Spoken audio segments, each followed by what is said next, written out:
अस्सलामुअलैकुम भाई साहब। वालेकुम अस्सलाम। कैसी है मेरी बहना? उन्होंने ज़ैनब को सामने देख फरते मुसर्रत से लबरेज लहजे में इस्तफसार किया। मैं बिल्कुल ठीक हूँ भाई साहब, आप कैसे हैं? आज आपसे किसी ख़ास मकसद से मिलने के लिए आई हूँ मैं। तो फिर आराम से बैठ कर बात करो। सरदार दिलावर बलोच ने उन्हें सामने रखे सोफ़े पर बैठने की पेशकश की। बहुत शुक्रिया भाई साहब, तुम्हारा अपना ही घर है। वो मुस्कुरा कर बोले, आज मैं आपसे अपनी खुशी मांगने आई हूँ। उन्होंने बिना लगे लिपटे सीधा सीधा बोल दिया, ज़ैनब मेरे पास जितनी खुशियाँ हैं ना, सब मेरी बहन पे कुर्बान। भाई साहब, ये खुशियाँ मुझे अपने लिए नहीं, अपने बेटे शमशीर बलोच के लिए चाहिए। ज़ैनब, मैं कुछ समझा नहीं, कहना क्या चाहती हो?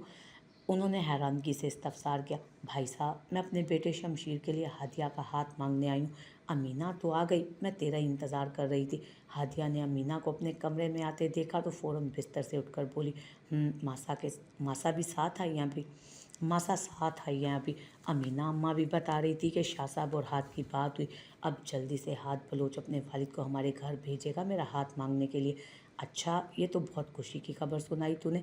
अब तेरा और हाथ बलोच का ब्याह होगा। हाय, मुझे भी वैसा ही कोई खूबरू इंसान मिल जाए। तेरी शादी में तो मज़ा ही आ जाएगा। लगे हाथ दो काम निबट जाएंगे। तू भी पार लगेगी और मैं तेरे साथ किसी किनारे पर पहुंच जाऊंगी। बड़ी जल्दी है तुझे शादी की? हाथिया ने मुस्कुराते हुए उसे छेड़ा। तुझे भी तो उस हाथ बलोच से शादी की जल्दी है। वो दू बदू बोली। आहिस्ता बोल अमीना, किसी ने हाथ का नाम सुन लिया तो वक्त से पहले क़यामत आ जाएगी। वो उसे घूरते हुए डपटने के अंदाज में बोली, वैसे ये बता तेरी मासा मेरे बाबा साईं से क्या बातें कर रही हैं? हादिया ने तशवीश भरे अंदाज में पूछा। पता नहीं, उन्होंने मुझे तो कुछ नहीं बताया, बस इतना कहा कि उन्होंने मामू जान से कोई ज़रूरी बात करनी है। ज़ैनब, शमशीर बलोच से ज़्यादा मुझे कोई अजीज़ नहीं है और मुझे पूरा भरोसा है कि शमशीर बलोच मेरी हादिया को बहुत खुश रखेगा। ये सुनते ही ज़ैनब के चेहरे पर खुशी की लहर दौड़ गई। अस्सलामुअलैकुम। हादिया और अमीना दोनों एक साथ आई थी। वालेकुम अस्सलाम मेरी जान। क्या बात है फूफी साहब, आज आप बहुत खुश दिखाई दे रही हैं। हाँ, आज मैं बहुत खुश हूँ क्योंकि मेरे भाई साहब ने खुशियों से मेरी झोली जो भर दी। वाह बाबा साईं, आपने बहुत अच्छा किया। आप ही ने कहा था ना कि खुशियाँ बांटने से बढ़ती हैं। देखा ज़ैनब, मेरी बेटी कितनी समझदार है। जी भाई साहब, बिल्कुल ठीक कहा आपने। शुक्र है अम्मा साहब तेरी खांसी ठीक हुई। रात तुझे इतना तेज़ बुखार था, सारी रात तुझे घड़े के पानी से पटियाँ करती रही हूँ मैं, वरना मारा तो दिल बंद हो रहा था। उसके अंदाज में अपनी माँ साईं के लिए मोहब्बत की झलक नुमाया थी। चल उठ कर दवा ले ले। वो उसकी तरफ आई। कब तुम मन ने ये मनूस कड़वी दवा खिलाती रहेगी? जुबैदा ने नहीफ नहाकत भरी आवाज़ में कहा, जब तक हमारी मासा पहले जैसी नहीं हो जाती। मुझे ना मेरी मासा डांटती, हुक्म चलाती, नसीहत करती अच्छी लगे। जल्दी से ठीक हो जाना, हमारे घर के और हवेली के दोनों का काम बड़ा मुश्किल हो जाता है। वो मासूमियत से आंखें पटपटाते बोली, अम्मा साईं आपको पता है हमारी सखी अमीना की शादी तय हो गई अपने चाचे के बेटे से जो शहर रहता है। बहुत खुश है, आज उसकी मेहंदी है। अच्छा तो फिर चली जाना। नहीं मासा, थारे को छोड़कर मैंने कहीं नहीं जाना। वो उनके पांव दबाते बोली, और अगर थारी मासा तुझे छोड़कर चली गई तो क्या करेगी? उन्होंने कहा तो ससी ने उनके लबों पर हाथ रखकर उन्हें मजीद बोलने से रोका। मारा थारे सिवा है ही कौन? ना क्या कर ऐसी दिल दुखाने वाली बातें। अल्लाह करे मेरी मासा को मेरी भी उम्र लग जावे, बस तुझे ब्याह दूँ एक बार, फिर तो मर भी जाऊँ तो कोई गम ना होवे। वो नकाहत ज़दा आवाज़ में बोली, अभी नहीं करना मुझे कोई ब्याह, पहले तू भली चंगी हो जा। अब बिस्तर से जल्दी उठ मासा, थारे को पहले सा चलते फिरते देखना है मारे को। ज़ुबैदा उसके नरोटे अंदाज पर नकाहत के बावजूद भी मुस्कुराने लगी। हमारी ससी। उन्होंने उसकी पेशानी चूम ली। ससी ने उनके गिर्द बाजू हाइल किए। मासा आ गई आप? उनके कमरे के दरवाजे पर खड़ा सवालिया अंदाज में पूछ रहा था। हाँ, थोड़ी देर पहले ही वापसी हुई है। मासा, हाँ क्या बात है? मासा, आपको अच्छी तरह पता है मैं क्या पूछना चाहता हूँ। मुझे नहीं पता तुम क्या पूछना चाहते हो, वो मुब्हम सा मुस्कुरा कर बोली। मासा, आप मामूसा के घर गई थी ना? हाँ शमशीर, मैं वहीं गई थी। तो फिर क्या कहा उन्होंने? क्या कहना था भाई साहब ने? बस एक दूसरे का हाल चाल पूछा और इधर उधर की बातें करने लगे। मासा, आप ज़रा नज़रें मिलाकर मुझे बताइए उन्होंने क्या जवाब दिया। उससे मज़ीद सब्र नहीं हुआ तो उनका रुख अपनी तरफ मोड़ते बोला, वही कहा जो तेरे दिल में था। मासा, वो खुशी से झूम कर उन्हें गले लगा गया। वो खौफज़दा हरासा सी घने जंगलों में अंधाधुंध भाग रही थी। वो मुसलसल भागती हुई थकने लगी। अब वो हाँफते हुए गहरे सांस लेने लगी। वो घने जंगलात में खो गई थी। उसे कोई राह सुझाई नहीं दे रही थी कि किधर जाए। जंगल वीरान और सुनसान था।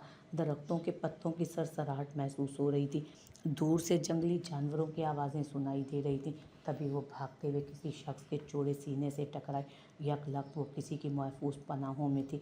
उसने चेहरा उठाकर देखा। चाँद की रोशनी से उसका मेहरबान चेहरा वाज़ेह दिख रहा था।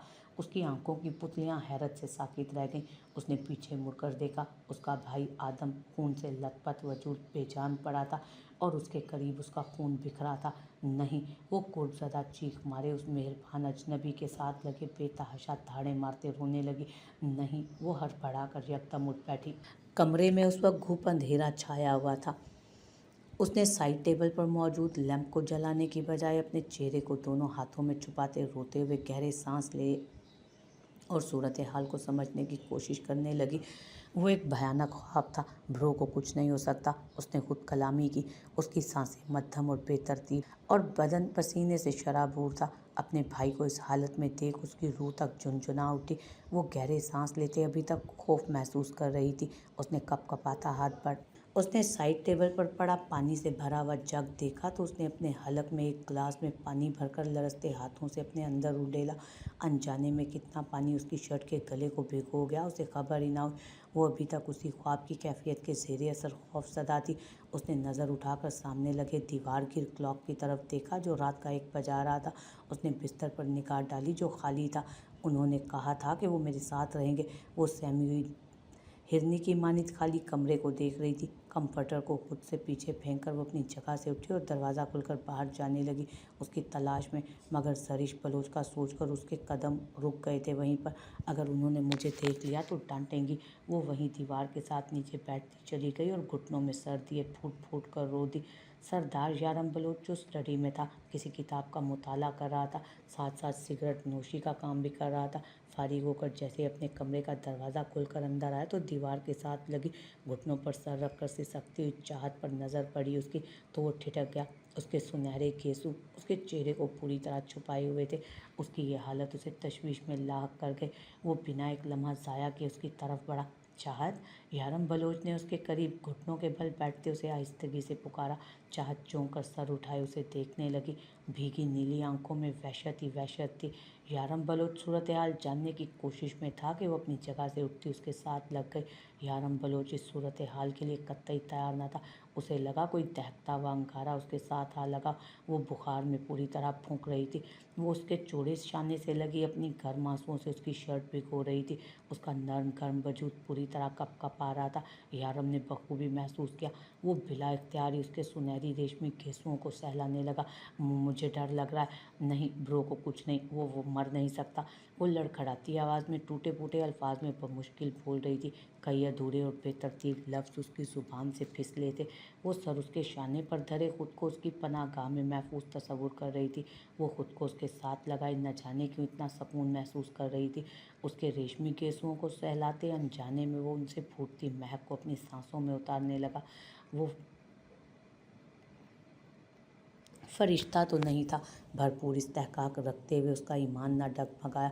उस मासूम पुरफसूम हुस्न के सामने वो पिघलता नहीं।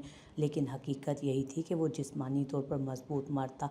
अखलाकियात की पासदारी करना अच्छी तरह जानता था। उसकी हालत का फ़ायदा उठाना अखलाकियात के ख़िलाफ़ था। जज्बात की रोह में इंसान बहक भी जाता है, मगर यारम बलोच अपने जज्बात पर पूरी तरह कंट्रोल रखता था। असल मायनों में उसे आइसमेट कहें या फिर स्टोन मैन भेजा ना होगा। अपने ख्वाबों के अधूरा रह जाने के बाद वो सर्द, जामिद, सख्त, मुंजमद, जज्बात से आरी इंसान बन चुका था। चाहत होशो आवाज़ से बेगाना होकर उसके शाने पर ही लुढ़क गई। यारम बलोच ने उसे अपने मजबूत बाजुओं में भरकर बगौर उससे उस मोमी मुजस्मे का जायज़ा लिया। वो बेहोश हो चुकी थी। बुखार की हिद्दत से उसका जिस्म तप रहा था। वो उस वक्त शॉल के बगैर थी। उसकी शर्ट भीग कर उसके जिस्म से लगी थी। यारम बलोच ने उसके वजूद की राहनाइयों से नज़रें चुराते उसे अपने बाजुओं में भरा और बिस्तर की तरफ लाया और नरमी से उसे लिटाया। साइड टेबल पर मौजूद जग से थोड़ा पानी लेकर उसके चेहरे पर छिड़काव किया ताकि उसे होश आए।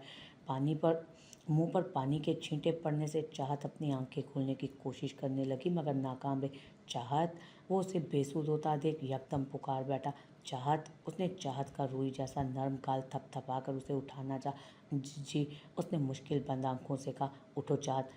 यारम ने तशवीश भरे अंदाज में कहा। आप मेरे पास रहना। वो मेरे ब्रो को वो ज़ेरे लब बुड़बुड़ाए। यारम बलोच ने नाइट बल्ब की मध्यम रोशनी में उसे देखा, जिसका चेहरा बुखार की शिद्दत के बावजूद भी इंतहाई पुरकशिश लग रहा था। उसके सुनहरे बाल तकिए पर बेतरतीबी से बिखरे थे। आप मुझे छोड़कर मत जाना, मुझे डर लग रहा है। वो बेहोशी की हालत में बोल रही थी। मैं यहीं हूँ तुम्हारे पास, यारम बलोच ने तसल्लीआमेज़ अंदाज में कहकर उसकी पेशानी पर हाथ रखकर उसका बुखार चेक किया। एसी का रिमोट कंट्रोल उठाकर उसकी स्पीड बढ़ा दी, फिर उठकर कबर्ड की तरफ बढ़ा जहाँ उसका मेडिकल बॉक्स था। आराम से बिना आवाज़ के मेडिकल बॉक्स लिए उसकी तरफ आया, थर्मामीटर से उसका बुखार चेक किया, फिर उसी हिसाब से टैबलेट निकाली। चाहत मुंह खोलो, उसने उसे मेडिसिन खिलाने के लिए कहा, मगर उसने ज़रा सी भी हरकत नहीं की। यारम ने पानी ग्लास में डालकर अपने पास रखा और फिर दूसरी तरफ से अपनी जगह पर आया। चाहत की कमर में हाथ डालकर उसे उठाया, उसके मुंह में टैबलेट डालकर उसे पानी पिलाने लगा। वो नीम बेहोशी में वापस बिस्तर पर ढह गई। उसने उसका कंफर्टर दुरुस्त किया, आंखें बंद किए लेटी वो कोई मावराई मखलूक लग रही थी। उसके गालों पर आंसुओं के मिटे मिटे निशानात थे। यारम ने हाथ बढ़ाकर उसकी नब्ज चेक की तो चाहत ने बेहोशी में उसका हाथ थाम लिया। वो अभी भी खौफ की कैफियत में मुब्तला थी। तभी उसके साथ को पाकर खुद को महफूज समझ रही थी। वो उसके मासूम चेहरे को देखते न जाने कब नींद की वादियों में उतरा। वो उसके मासूम चेहरे को देखते खुद भी न जाने कब नींद की वादियों में उतरा। उसे खुद भी खबर न हुई। जा ससी, ये छोटे सरदार के कपड़े उनके कमरे में रखा। शाजिया ने उसे इस्त्रीशुदा कपड़े हाथ में थमाए। जी। वो धड़कते दिल से उसके कमरे की तरफ बढ़ी। आतिश बलोच उस वक्त हवेली में नहीं था। वो पहले कभी उसके कमरे में नहीं गई थी। आज पहली बार उसके कमरे की सिमत कदम उठ रहे थे। उसके दिल में अजीब सा खौफ भी था। उसने कांपते हाथों से दरवाज़ा खोला। उसने कमरे में आते ही आतिश बलोच के कपड़ों को नाक के करीब किए, उनमें से आती उसके मखसूस कैलून की महक को अपनी सांसों में उतारा। सारा तन बदन जैसे महक उठा था। उसने आतिश बलोच के कपड़े बिस्तर के किनारे पर रख दिए, फिर उसकी नज़र शीशे के सामने पड़े उसके परफ्यूम्स पर पड़ी। उसने हाथ बढ़ाकर वो शीशी उठाई और अभी खोलने ही वाली थी कि दरवाजे के बाहर से कदमों की चाप सुनाई दी। वो डरकर 2 कदम पीछे हुई, कहीं छोटे सरकार तो नहीं आ गए। उसने अपने तय अंदाज़ा लगाया और डर के मारे खिड़की से लगे पर्दे के पीछे छुप गई। वो बुरी तरह कँपकँपा रही थी। तभी धाड़ से दरवाज़ा खुला और आतिश बलोच अंदर आया। मोबाइल बिस्तर पर फेंक कर फ्रेश होने की गर्ज से वो वॉशरूम की तरफ बढ़ रहा था कि नज़र उसकी खिड़की के पर्दे की ओर से झांकते गुस्से में मुखी पैरों पर पड़ी, जिसमें पाजेब भी पहनी गई। आतिश ने बिना एक लम्हा ज़ाया किए 2 ही कदमों में वहाँ लपकते पर्दा हटाया। ससी उसके डर से आंखें नीचे साकित खड़ी थी, दोनों हाथ पुश्त पर बंधे थे। ससी की हालत तो यूं थी जैसे काटो तो बदन में लहू नहीं। चोरी करने आई थी तुम मेरे कमरे में? वो गुस्सीली आवाज़ में धाड़ा। आतिश बलोच अपने नाम से उलट बहुत धीमे और ठंडे मिजाज का इंसान था, मगर कभी गुस्सा आता तो इंतहाई लेवल का आता। नहीं, चोरी नहीं की जी। वो लड़खड़ाती आवाज़ में बमुश्किल बोली। ये पीछे हाथों में क्या छुपाया, दिखाओ मुझे। आतिश बलोच ने उसकी कमर के पीछे से हाथ ले जाते उसके हाथों को काबू किया। परफ्यूम की शीशी उसके कपकपाते हाथों से छूटकर फर्श पर जा गिरी। चिकने फर्श पर गिरते छन्नाके की आवाज़ से वो टूटकर किरचियों में तकसीम हुई। सारा कमरा उस कैलून की महक से महक उठा। आतिश की गर्म भाप उड़ाती सांस ससी को अपने चेहरे पर महसूस हो रही थी। उसके चोरी के इल्ज़ाम लगाने पर वो तड़प ही तो उठी थी। उसकी भूरी आंखों से बल बल आंसू बहने लगे और उसके शर्मिंदगी के बायस सुर्ख माइल रुखसारों को भिगोने लगे। सच बताओ मुझे। आतिश बलोच ने उसकी कलाई मरोड़कर उसकी कमर से लगाए। उसकी गरीब पर सस्सी के मुंह से सिसकारी निकली। वो कुछ नहीं बोली। अपनी सफाई में जुबान पर जैसे कुफ्ल लग चुके थे। वो महज नफ़ी में सर हिलाने लगी। आतिश बलोच की नज़रें उसके चेहरे पर थीं। उसने सस्सी के बलोरी नैनों से आंसू रवा देखे तो ठिठक गया। कैसी इल्तजा थी उसकी आंखों में, कैसे शिकवे थे। वो उसकी भीगी आंखों से नजरें न हटा पाया। माफ़ कर दो सरकार, वो रुंधी आवाज़ में बोली तो आतिश की गरीब ढीली पड़ी। ससी उसके हाथ से आज़ादी पाते बिना रुके दौड़ने के अंदाज में उसके कमरे से निकल गई थी। जैसे ही ससी रोती हुई आतिश के कमरे से बाहर निकली, वो दूसरे कमरे से निकलती चाहत से टकराई। माफ़ी सरदारनी जी, उसने अपने भीगे गालों को हथेली की पूंछ से रगड़ते माजरत ख्वाहाना अंदाज में कहा। चाहत जो यारम को ढूंढने के लिए कमरे से बाहर निकली, ससी के टकराने से हिलकर रह गई। इट्स ओके, डजंट मैटर, चाहत के मुंह से बेख्तियार निकला। ससी ने बड़ी बड़ी गलाफी आंखों में हैरत समोई उसकी बात समझने की कोशिश की। आप रो क्यों रही थी? चाहत ने मासूमियत से पूछा। नहीं, कुछ नहीं, ससी ने नफ़ी में सर हिलाया। बताओ ना प्लीज़, तुम्हें भी मेरी तरह डर लग रहा था क्या? चाहत ने अपनी रात वाली हालत याद करते पूछा। नहीं सरदार निशा, मुझे नहीं डर लगता किसी से भी। अब की बार वो चाहत के इतने प्यार से बात करने पर खुद को संभाल कर नॉर्मल लहजे में बोली। मैं ना अपने रूम में अकेली बोर हो जाती हूँ, तुम मेरी दोस्त बनोगी? फिर हम ज़्यादा सी बातें करेंगे मिलकर। चाहत ने उसे दोस्ती की पेशकश की और इश्तियाक भरे अंदाज में उसके जवाब की मुंतज़िर थी। सरदार निशा, आप तो बड़े लोग हैं और हम ठहरे छोटी जात, भला हमारी दोस्ती का क्या जोर? वो सरदार भरकर धीमे लहजे में बोली। आ उधर बैठकर बात करते हैं। वो दोनों लाउंज में उतरने वाली सीढ़ियों में से पहली सीढ़ी पर एक साथ बैठ गई। पहले बताओ मुझे, वो गुस्सा करने वाली आंटी का? चाहत ने इधर उधर नजरें दौड़ाते पूछा। कौन? शशि ने भवें सुकेड़ कर पूछा। वही जो जोर से बोलती हैं। चाहत को उनका नाम नहीं पता था। आप कहीं बड्डी सरदारनी का तो नहीं पूछ रहे? शशि ने अंदाज़ा लगाया। चाहत ने इस बात में सर हिलाया। वो तो जी अपने कमरे में आराम कर रही हैं। ओह अच्छा, वो थोड़ा रिलैक्स हुई। चलो अब तुम मुझे ये बताओ कि तुम क्यों रो रही थी? आपने कभी प्यार किया है सरदारनी जी? उसके सवाल का जवाब दिए बिना किसी ख्याल में खोए उसने पूछा। पहले तो तुम मुझे ये सरदारनी ना बोलो, मुझे अच्छा नहीं लगता। पता है मेरे ब्रो, मतलब मेरे भाई मुझे चाह कहते थे। कितनी देर हो गई किसी ने मुझे इस नाम से नहीं बुलाया। तुम मुझे चाह कहो, ठीक है? वो मुस्कुरा कर बोली। चलें ठीक है चाह, शशि ने हल्के फुल्के अंदाज में कहा। उसे ये गुड़िया जैसी लड़की बहुत भाई थी। और तुमने पूछा प्यार के बारे में, तो मैं ना अपने ब्रो से बहुत बहुत प्यार करती थी। उसने बहुत को लंबा खींच कर कहा। नहीं जी, घर वालों से प्यार नहीं, वो वाला प्यार जो हमें किसी और से हो जाता है। शशि भी शर्माते हुए पूछ रही थी। और किससे होता है? उसने मखमसे में डाल दिया था उसे। तुम्हारे को यारम सरदार से प्यार हुआ था, तभी शादी की होगी ना? शशि ने मुस्कुरा कर कहा। वही प्यार जो बीवी को शोर से होता है। चाहत की आंखों के सामने मोबाइल पर चलते शोर और बीवी के रिलेशनशिप के मनाजिर लहराए तो उसने शर्म से अपनी आंखों पर हाथ रखे। मैं भी वो प्यार नहीं करती किसी से, मुझे डर लगता है। उसने शशि के कान के करीब चेहरा ले जाते राजदाराना अंदाज में बताया। शशि भी लब दांतों तले दबाकर शर्माने लगी। तुम्हें प्यार हुआ? चाहत ने उसे मुस्कुराते देखकर सवाल किया। शशि के मुस्कुराने पर लब यकलक सिमटे। उसने गहरा सांस लिया। किसी को बताएंगी तो नहीं ना? उसने चाहत की तरफ देखकर सवालिया नज़रों से पूछा। नहीं, उसने शशि का हाथ पकड़कर कहा। शशि को उसके वादा करने के अंदाज में थोड़ी ढारस मिली। उन्हें पहली नज़र देखते मेरे दिल ने मुझे धोखा दे दिया। मैं अनदेखी डोर की मानित उनकी तरफ खींचती चली गई, अंजाम की परवाह किए बगैर कि वो आसमान पर चमकने वाला सितारा है और मैं उनके कदमों की धूल। वो शहजादे हैं और मैं कमज़ाद। वो हिम्मत मुश्तमे किए बोली। मैं जानती हूँ, मैंने बहुत ऊंचे ऊंचे ख्वाब देख लिए हैं जिनकी कोई ताबीर नहीं जी, मगर क्या करूँ, ख्वाब तो ख्वाब होते हैं ना, कोई भी देख सकता है। वो पज़मुर्दगी से बोली। कौन है वो? चाहत ने अचंभे से उसे देखते पूछा कि बिलाखिर वो कौन था जिसके लिए वो इतनी शिद्दत रखती थी। हमारा ख्वाब, हमारा इश्क, सरदार आतिश बलोच। उसने ऐसा इंकशाफ किया कि चाहत ने चौंक कर शशि के अफसरदा चेहरे को देखा। उनके पीछे जो सरदार आतिश बलोचान खड़ा हुआ, साकित तो वो भी रह गया। उसका वजूद तो गया जलजलों की जद में था। अभी थोड़ी देर पहले उसे उस गरीब लड़की पर की गई ज्यादती पर अफसोस था। वो उससे माजरत करने की गर्ज से बाहर आया। उस लड़की को अपनी भाभी के साथ बैठे बातें करते देख वो वहीं रुका। और जो चौंका देने वाला इंकशाफ उसके कानों ने सुना, उसे यकीन नहीं आया अभी तक। शशि और चाहत बिना मुड़े अपनी बातों में मगन थी। दिल कब उनके संग हुआ मारे को पता ही ना चला। मैं भी इन लोगों में से हूँ जो रोज़ जलते हैं, रोज़ खुद से लड़ते हैं, खुद से लड़कर कभी जीत जाते हैं और कभी हार। ज़ुबान पर हर्फ नहीं लाते, लेकिन दिल में मोहब्बत का तूफ़ान लिए होते हैं। अपने होठों को सिए दिल के दर्द को दिल में दबा लेती हूँ, कोई शिकवा नहीं करती। मोहब्बत करके सब्र की इंतहा कर दी। मोहब्बत इंसान को बहुत ताकत देती है। हमारे को भी मोहब्बत ने मजबूत बना दिया। वो ठहरे हुए अंदाज में बोली। तुमने बताया नहीं उन्हें? चाहत ने उसे रंजीदा देखकर पूछा कि अगर वो आतिश से इतनी मोहब्बत करती है तो उसे बताती क्यों नहीं? मैं क्यों बताऊं कि मैं उन्हें इतना चाहती हूँ जी? बताया तो झूठ जाता है ना जी। सच्ची बात की तो खुशबू महसूस हो जाती है। हमारे को हमारी मोहब्बत आजमाने दो, उन्हें खुद जान लेने दो। वो अफसुर्दगी से बोली।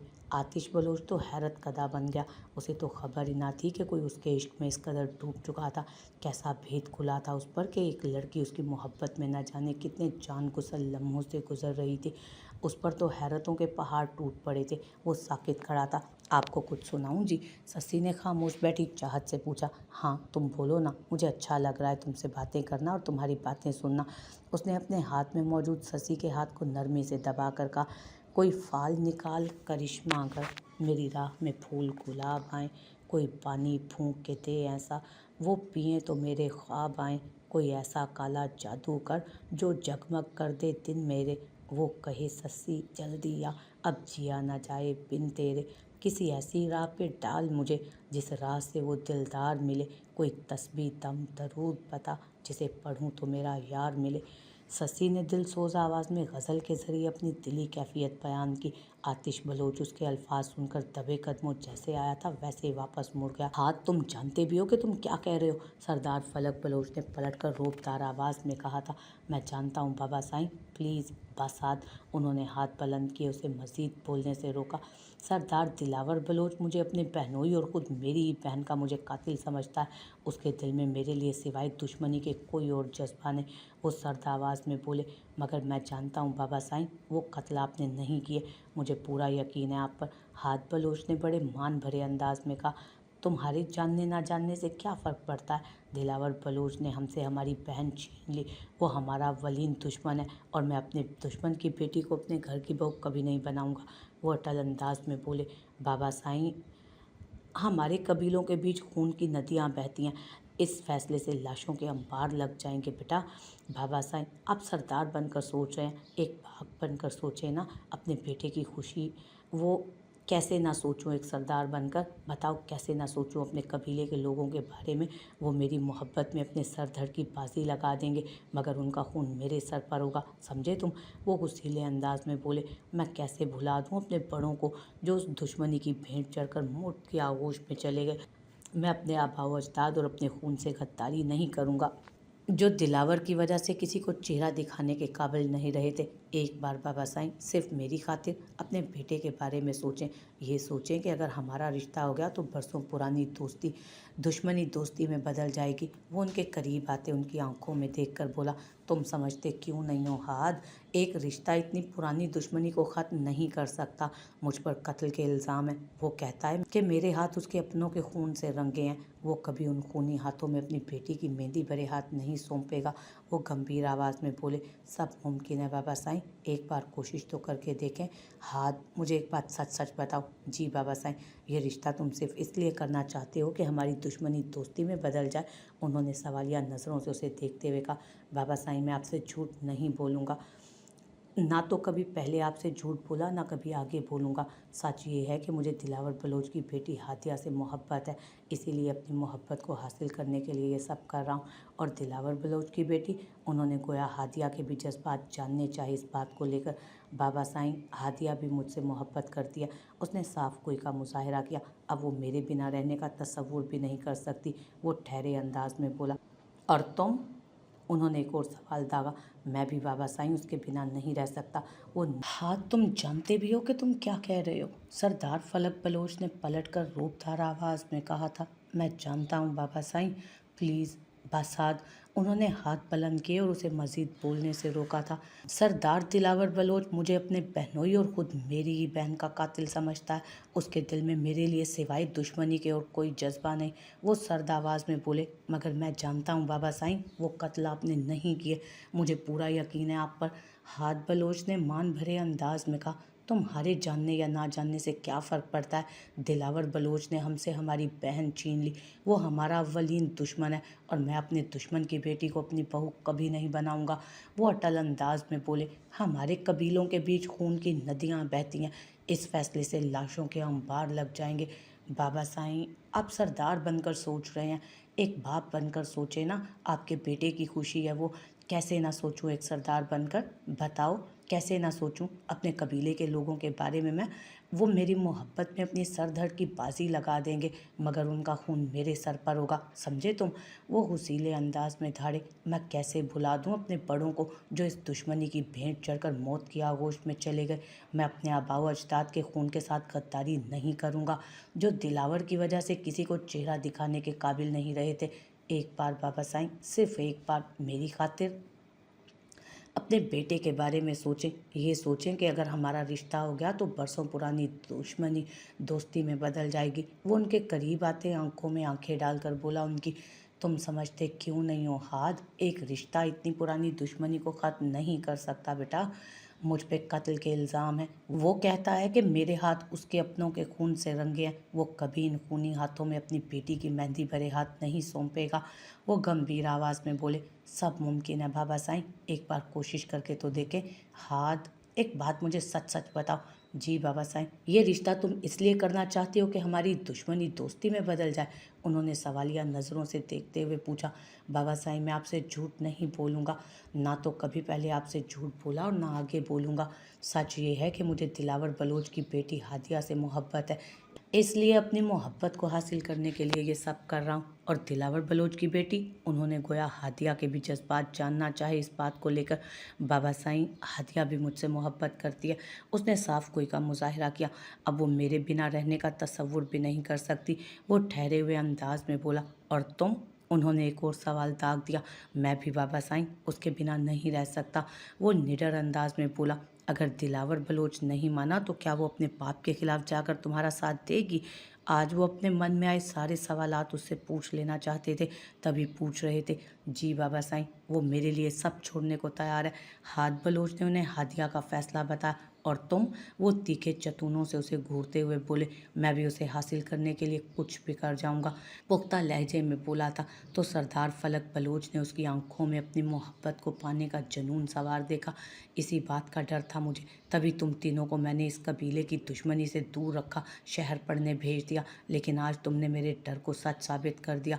वो गुस्से की शिद्दत से मुठियां भींच कर बोले, तुम्हारे सरोज की तारों ने गलत धुन छेड़ दी ना आज। मेरे सरोज की तारों ने हमेशा ही प्यार और मोहब्बत, अमन के सुरों को छेड़ा है बाबा साईं। मैं बिल्कुल आप पर गया हूँ। जैसे आप हमेशा से अमन पसंद थे, जैसे आपको दुश्मनी से नफरत है, वैसे मुझे भी दुश्मनी से नफरत है। आप बेकसूर हैं, मेरा दिल इस बात का गवाह है। अपनों की लाशें देखकर आपका दिल भी रो उठा होगा।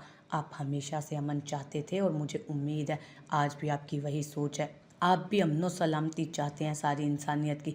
कबीलों में कोई फ़र्क नहीं रखते, चाहे वो कबीला सरदार दिलावर बलोच का हो या सरदार फलक बलोच का। बसते तो इनमें इंसान ही है ना। और आप इंसानियत के खैर खां हैं। वो अपने तय उन्हें समझा रहा था। हाथ, तुमने आज मुझे बहुत बड़ी मुश्किल में डाल दिया है। वो सोचने के अंदाज में बोले थे। बाबा साईं, मैं चाहता तो रात को हादिया को लेकर यहाँ से कहीं दूर निकल जाता और उससे निकाह कर लेता, जैसे दिलावर बलोच ने किया था हमारी फूफी से। मगर मैं उनके वाली हरकत बिल्कुल नहीं दोहराऊंगा। अपनी वजह से आप सबकी ज़िंदगियां दांव पर नहीं लगाऊंगा। मेरा ज़मीर गवारा नहीं कर सकता कि खुद तो अपनी मोहब्बत के साथ सुकून से रहूं और यहाँ मेरी वजह से लाशों के ढेर लगे। मुझे लगता है कि जो रिश्ते वालिदैन की दुआओं, उनकी मर्ज़ी से जुड़ते हैं, वो कभी नहीं टूटते, जबकि खुद बनाए गए रिश्ते देर पा असर नहीं रखते, क्योंकि उनमें बड़ों की दुआएं शामिल नहीं होती। मैं चाहता हूँ हम दोनों का रिश्ता बाहमी रजामंदी से जुड़े। फलक बलोच की आंखें नम हुई। मैं तेरी खुशी के लिए ये भी करके देख लूँगा मेरे बच्चे। उन्होंने चंद लम्हों में अपना फैसला बदल लिया अपने बेटे की खातिर। लव यू लॉर्ड्स बाबा। वो उनका मुस्बत जवाब सुनकर जोर से उनके गले लगा और उन्होंने हाथ बलोच का शाना थपथपाया। मैं कहे दे रही हूँ अम्मीना, मैं शमशीर बलोच से कभी शादी नहीं करूँगी और ये बात मैं 1000 दफ़ा कह चुकी हूँ कि मैं सिर्फ़ और सिर्फ हाथ बलोच से ही शादी करूँगी। अम्मा भी उठकर उसके पीछे ही कमरे में आ गई। वो जो पहले ही रो रही थी, उनको देखते ही गुस्से से बोली। अम्मा बी ने आगे बढ़कर उसे गले से लगा लिया तो वो और ज़्यादा रोने लगी। तुम्हारे बाबा साईं राज़ी हैं अभी शादी करने पर और उन्हें हाँ भी कह चुके हैं। अम्मा भी धीरे से बोली। हादिया ने उन्हें ऐसी नज़रों से देखा जैसे कह रही हो कि आप तो सब जानती थी, फिर भी ऐसी बातें कर रही हैं। वो जल्दी से नज़रें चुरा गई। अमीना चुपचाप खड़ी उन्हें रोता देख रही थी। अमीना चुपचाप खड़ी उसे रोता देख रही थी। अभी हुआ तो ऐसे ही है, लेकिन तुम फिक्र मत करो, हम दोनों तुम्हारे साथ ज्यादती नहीं होने देंगे। अमीना ने उसके आंसू साफ करते उसे तसल्ली दी। अमीना बिल्कुल ठीक कह रही है। अम्मा बी ने उसकी हाँ में हाँ मिलाई। लेकिन मामू जान और शमशीर भाई साहब के सामने हम कुछ नहीं कर पाएंगे। हम तो उनकी बहुत लाडली हैं। तुम तो उनकी बहुत लाडली हो, वो तुम्हारी बात ज़रूर मानेंगे। तुम खुद अपने बाबा साईं से बात करो। अमीना ने भी उसे तसल्ली देकर मशवरा दिया। अगर मेरी शादी शमशीर बलोच से हुई तो मैं मर जाऊंगी। हुलिया देखा है आपने उस मवाली का? घिन आती है मुझे उसे देखकर, घिन आती है मुझे उसे देखकर। उसने दोबारा से अमीना के गले लगकर धुआंधारी से रोते हुए उसी के भाई की उसी के सामने उसके हुलिये पर चोट की। जानती हूँ, बस अब तुम रो नहीं। तुम्हारा हाथ है ना, वो तुम्हारे साथ कुछ गलत नहीं होने देगा। अमीना ने आगे बढ़कर उसे खुद से लगाया। उसे सब रिश्तों से ज़्यादा अपनी दूसरी अजीज़ थी, अपनी दोस्ती अजीज़ थी। तभी वो हादिया के साथ खड़ी थी। उसके कमरे के सामने से गुजरते यारम बलोच के कदम अंदर से आती आवाज़ सुनकर ठिठक कर रुक गए। और फिर वो वहीं पर जम गया। उसके पीछे आते आतिश बलोच ने उससे वहाँ रुकने की वजह पूछनी चाहिए तो यारम ने इशारे से चुप रहने का कहा। हादिया तुम घबराओ मत, मैं अपने बाबा साईं से बात कर चुका हूँ, वो 1-2 दिन में तुम्हारे बाबा साईं से बात कर लेंगे। हाथ बलोच ने उसे तसल्ली देते कहा। पिछली बार उन्होंने फ़ोन नंबर एक्सचेंज कर लिए थे। आज पहली बार हादिया ने हिम्मत करके उसे कॉल मिलाई और अपने और शमशीर के रिश्ते के बारे में बताया, जिसे सुनकर हाथ बलोच को झटका तो बहुत बड़ा लगा, मगर वो हादिया को तसल्ली देने के लिए आराम से बोला, हादिया रो मत प्लीज़। कब से उसकी सिसकियाँ सुनते हाथ से बर्दाश्त नहीं हुआ था तो उसने उसको चुप करवाना चाहा। यारम बलोच ने परेशानी से अपने पीछे खड़े आतिश बलोच की तरफ देखा। मेरे कमरे में आओ आतिश, वो संजीदगी से कहकर अपने कमरे की तरफ बढ़ गया। वो भी जल्दी से उसके पीछे ही आया। मैं हाथ के साथ हूँ, मेरे लिए मेरे भाई की खुशी से बढ़कर कोई चीज़ नहीं, और ये बात बाबा साईं को भी मानना पड़ेगी। यारम बलोच ने कमरे में टहलते हुए उसे कहा, मैं भी भाई साहब के मुंह से सुनकर अब यही चाहता हूँ कि ये रिश्ता हो जाए, और मैं मेरे भाई साहब की खुशियों में किसी को रुकावट नहीं बनने दूंगा। वो भी गुस्से से बोला, तो टेंशन मत लो, तुम्हारे भाई साहब भी जिंदा है ना। वो उसको गुस्से में देखकर प्यार से बोला, जी आपके होते मुझे किसी टेंशन की ज़रूरत नहीं। वो भी मुस्कुरा दिया, लेकिन उसके चेहरे पर परेशानी के आसार वाज़ेह दिख रहे थे। क्या हुआ भाई साहब, क्या सोच रहे हैं आप?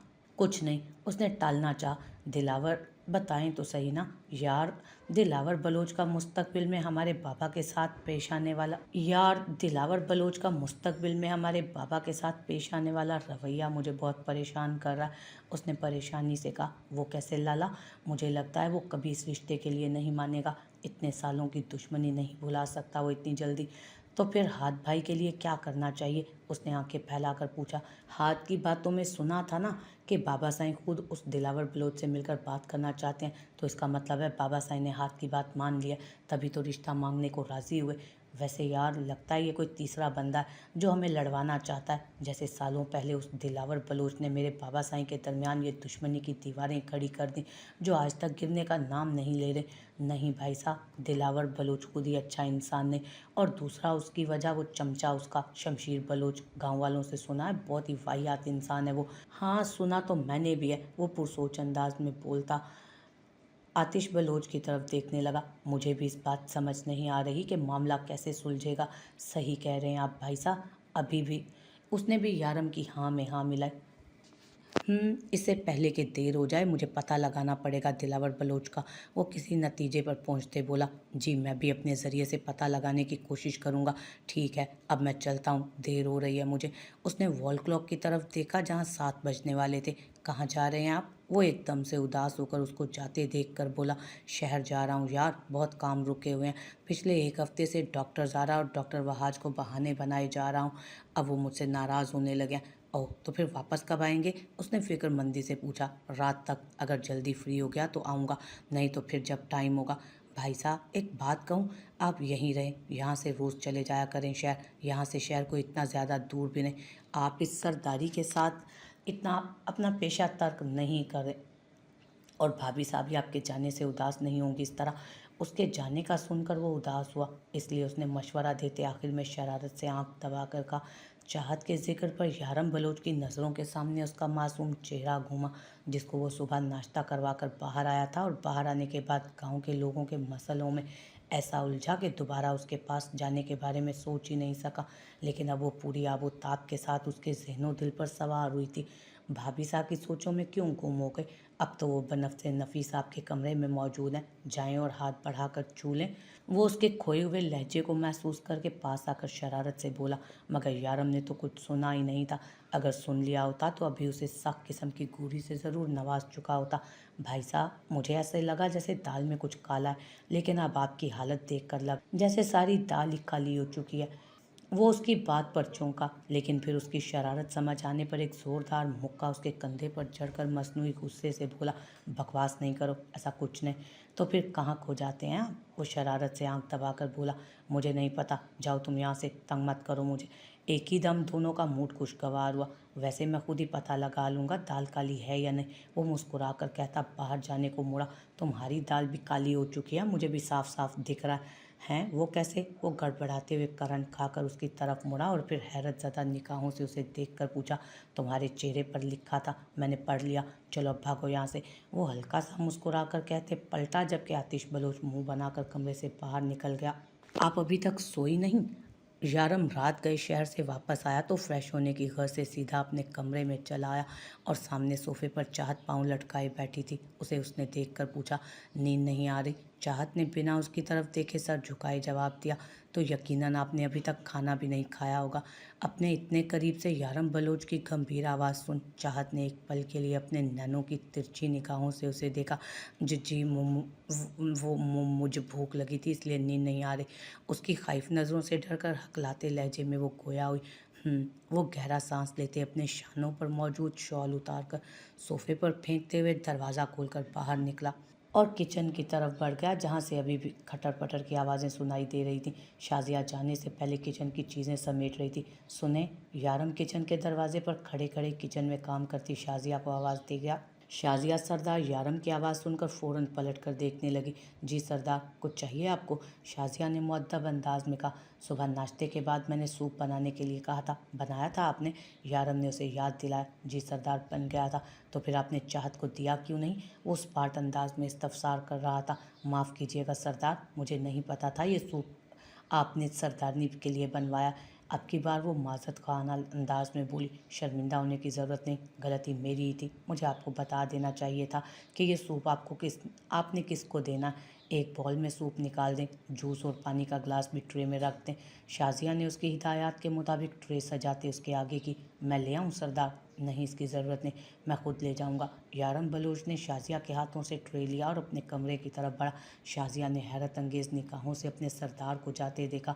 ये लो सूप पियो। यारम बलोच दरवाज़ा खोलकर अंदर आया और ट्रे चाहत के सामने रखकर हुक्म अंदाज में बोला। चाहत तो अभी तक शौक के आलम में सूप को देखे जा रही थी। मैं नहीं पीती ये सूप, ये भी कोई पीने की चीज़ है? उसने दिल में कहा। उसके सामने ज़ुबान खोलने की हिम्मत नहीं होती थी उसकी। क्या हुआ, शुरू करें? यारम बलोच ने नरमी से गोया होते बुत बनी बैठी चाहत को अपनी तरफ मुतवज्जो किया। मैं ये पीऊँगी? चाहत ने अपनी बड़ी बड़ी नीली आंखों से उसे देखते हुए कहा। क्यों, क्या हुआ? कोई मसला है तो आप शेयर कर सकती हैं मुझसे। मैं आपको पहले भी बहुत बार कह चुका हूँ कि आप बिला झिझक हर दिल में आई बात और दिमाग में आया ख्याल मुझसे शेयर कर सकती हैं। वो मुलायमत से बोला। चाहत की आंखें नम हुई उसकी बात पर। ऐसे ही तो प्यार से मेरे ब्रो मुझसे बात करते थे और मेरे सारे नखरे उठाते थे। आदम को याद करके उसके चेहरे पर मुस्कुराहट फैली। जल्दी जल्दी शुरू करें, सूप ठंडा हो रहा है। नहीं, मुझे नहीं पीना ये सूप, वो नखुवत से नाक भौं चढ़ाकर बोली और सूप के बाउल को उठाकर साइड टेबल पर रखा। आपकी तबीयत ठीक नहीं, इसलिए सूप बनवाया था। बुखार में रोटी खाने से बुखार बिगड़ सकता है, इसलिए लाइट सा सूप बेहतर रहेगा आपके लिए। मैंने कहा ना मुझे नहीं पीना सूप, तो नहीं पीना। वो उसके पास से उठकर अपनी पोनी टेल झटकती हुई दूर जा खड़ी हुई। सूप तो आपको पीना पड़ेगा, यूँ भूखा तो नहीं सोने दूंगा मैं आपको।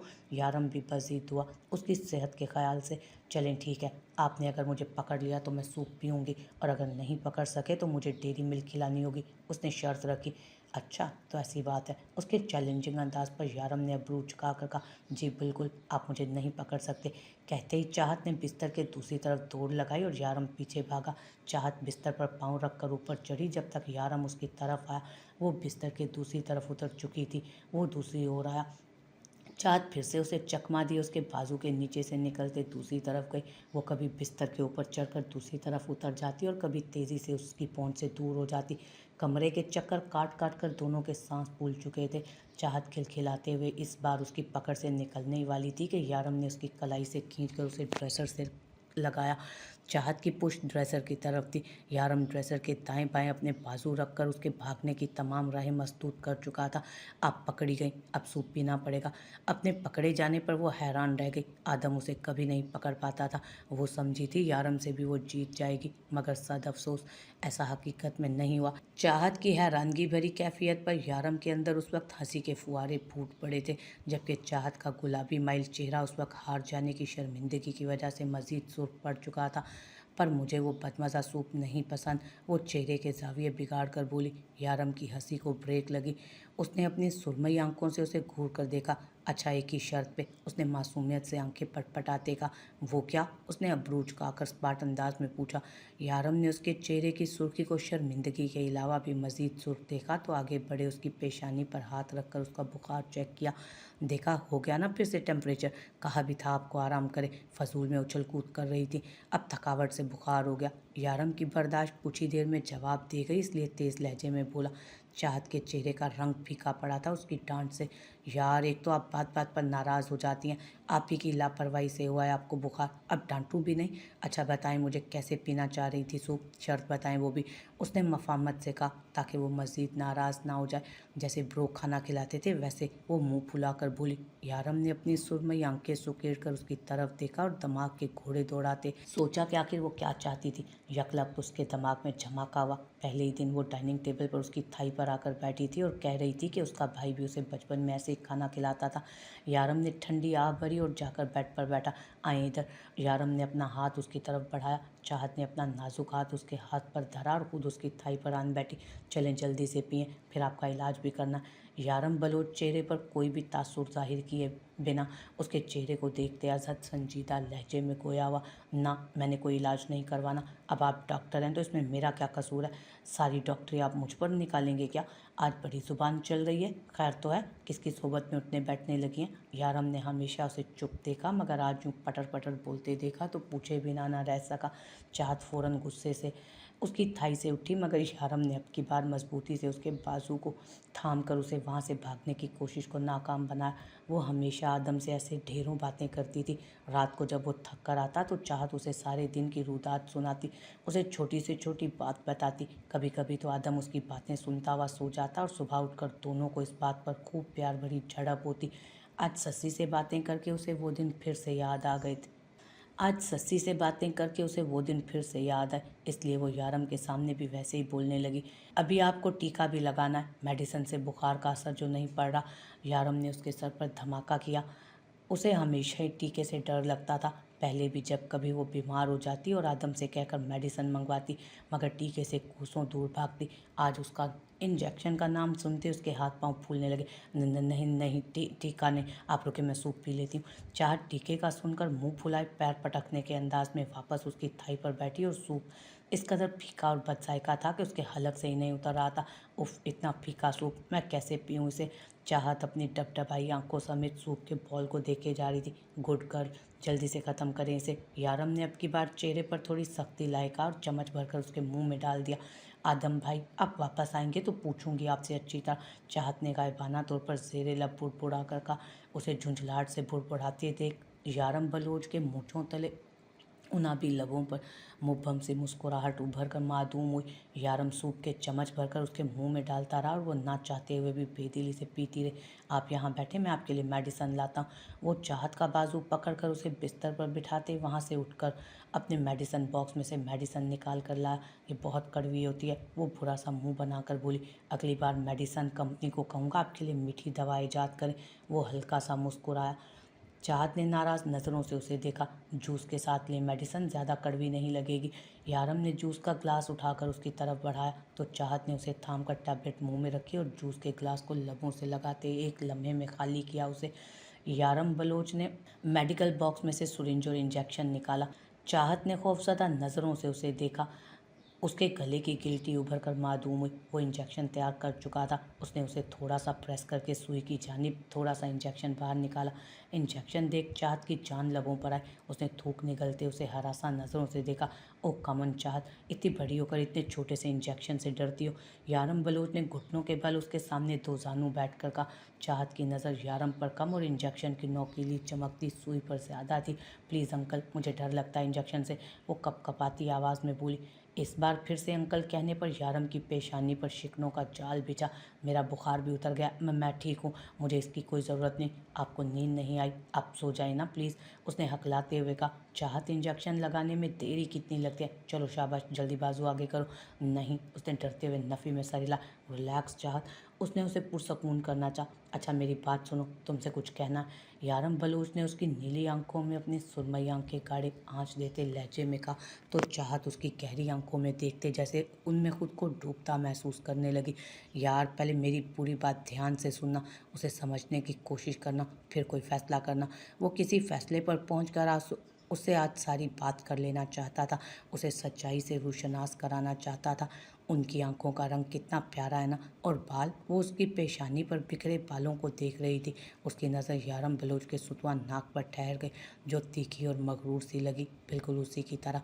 वो उसके वजीह नकूश को निहार रही थी। चाहत मुझे तुमसे कहना था कि, मेरा मतलब है मुझे तुम्हें बताना था कि वो हिम्मत मुझ में कर रहा था, मगर न जाने क्यों आज जुबान साथ नहीं दे रही थी। उसने चाहत की गोरी कलाई पर अपना हाथ रखा, मगर चाहत को उसका लम्स महसूस ही नहीं हुआ। वो इस कदर खो चुकी थी उसे करीब से देखने में।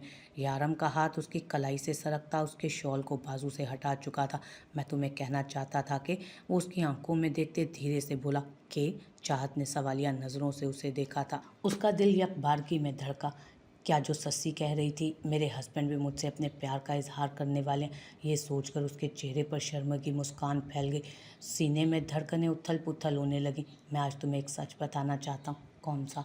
वो हलक तर करते बमुश्किल बोली। चाहत, कुछ लोग ऐसे होते हैं जिनका नज़र उतारने को दिल करता है, बिल्कुल तुम्हारे जैसे होते हैं वो लोग। तुम्हें पता है तुम्हारी आंखें कितनी प्यारी हैं, और तुम्हारी नकरई घंटियों जैसी जलतरंग आवाज़। तुम्हें देखकर, तुम्हारी आंखों को देखकर, तुम्हारी मुस्कुराहट को देखकर सदके जाने को जी चाहता है।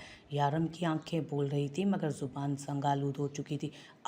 तभी चाहत के मुंह से जोरदार चीख निकली, क्योंकि यारम बलोच अपना काम कर चुका था। उसके बाजू में इंजेक्शन लगाकर उसने मुस्कुराकर निचला लब दांतों तले दबाया। चाहत की आंखें नम हुई। उसने झपट कर यारम पर हमला कर दिया और उसके हाथ अपने दांतों से काटे। ये क्या था जालिम लड़की? यारम बलोच ने अपने हाथ को देखा, जहां उसके दांतों के निशान साबित हो चुके थे। जालिम मैं नहीं, आप हैं, और साथ ही चीटर भी हैं अंकल। वो दांतों की नुमाइश करते बोली। बदला लेकर उसे सुकून महसूस हुआ। चीटर?